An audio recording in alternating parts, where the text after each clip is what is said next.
next chapter is supposed to be really short. Today we'll be continuing Les Miserables by Victor Hugo. Chapter 8, Billows and Shadows.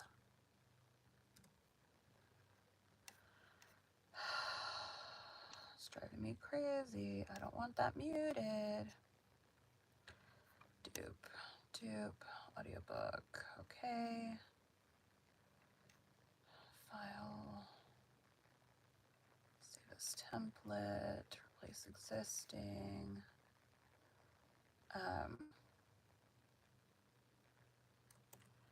It's being weird. Okay. It keeps, there's like different settings for what my cursor is, and it keeps defaulting to mute. So then when I click on my track, it mutes it. We don't want that. A man overboard. What matters it? The vessel does not halt. The wind blows. That somber ship has a path which it is forced to pursue. It passes on. The man disappears, then reappears.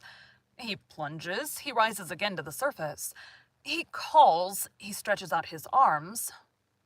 He is not heard.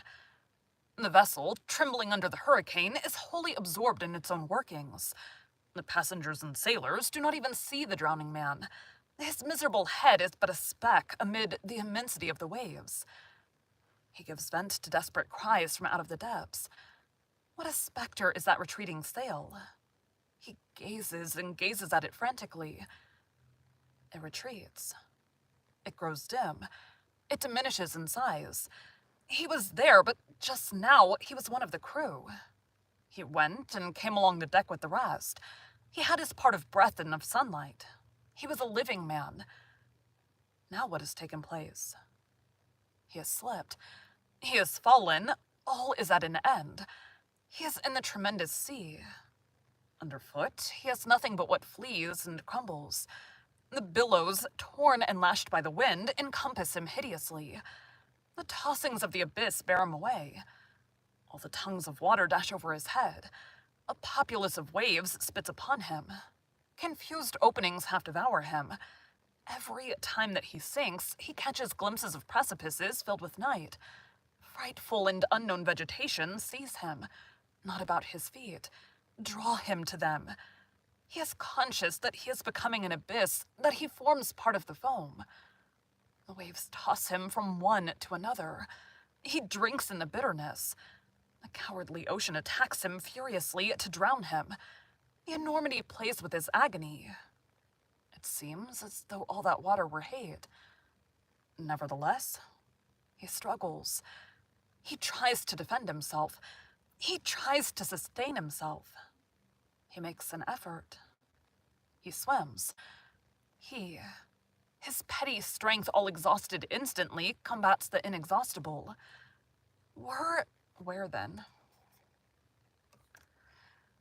Where then is the ship? Yonder, barely visible in the pale shadows of the horizon. The wind blows in gusts. All the foam overwhelms him. He raises his eyes and beholds only the lividness of the clouds. He witnesses, amid his death pangs, the immense madness of the sea. He is tortured by this madness. Excuse me. Yeah. He is tortured by this madness. He hears noises strange to man, which seem to come from beyond the limits of the earth, and from one knows not what frightful region beyond. There are birds in the clouds, just as there are angels above human distresses. But what can they do for him? They sing and fly and float, and he rattles in the death agony. He feels himself buried in those two infinities. The ocean and the sky at one and the same time. The one is a tomb, the other is a shroud.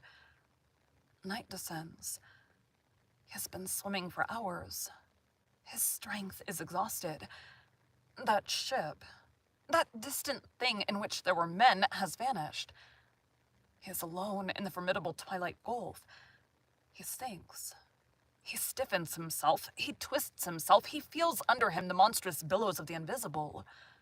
He shouts. There are no more men. Where is God? He shouts, help, help. He still shouts on. Nothing on the horizon. Nothing in heaven.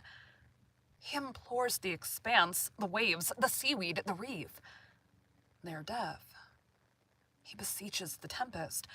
The imperturbable tempest obeys only the infinite. Around him, darkness, fog, solitude, the stormy and non-sentient tumult, the undefinable curling of those wild waters. Tumult? Where should I say it?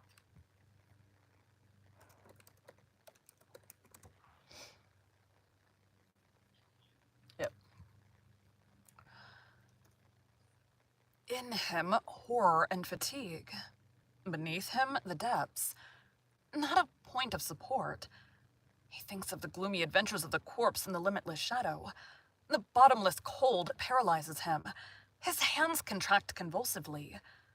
They close and grasp nothingness. Winds, clouds, whirlwinds, gusts, useless stars. What is to be done? The desperate man gives up. He is weary. He chooses the alternative of death. He resists not. He lets himself go. He abandons his grip. And then he tosses forevermore in the lugubrious, dreary depths of engulfment. Oh, implacable march of human societies. Oh, losses of men and of souls on the way. Ocean into which falls all that the law lets slip. Disastrous absence of help. Oh, moral death. The sea is the inexorable social night into which the penal laws fling their condemned. The sea is the immensity of wretchedness.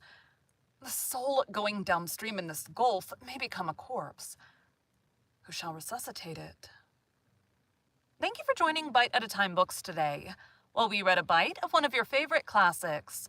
Again, my name is Bree Carlile, and I hope you come back tomorrow for the next bite of Les Miserables.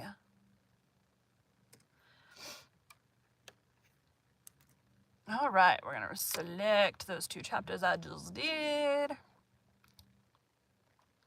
Delete that, and back that guy up. We are all done for today. Thanks, guys.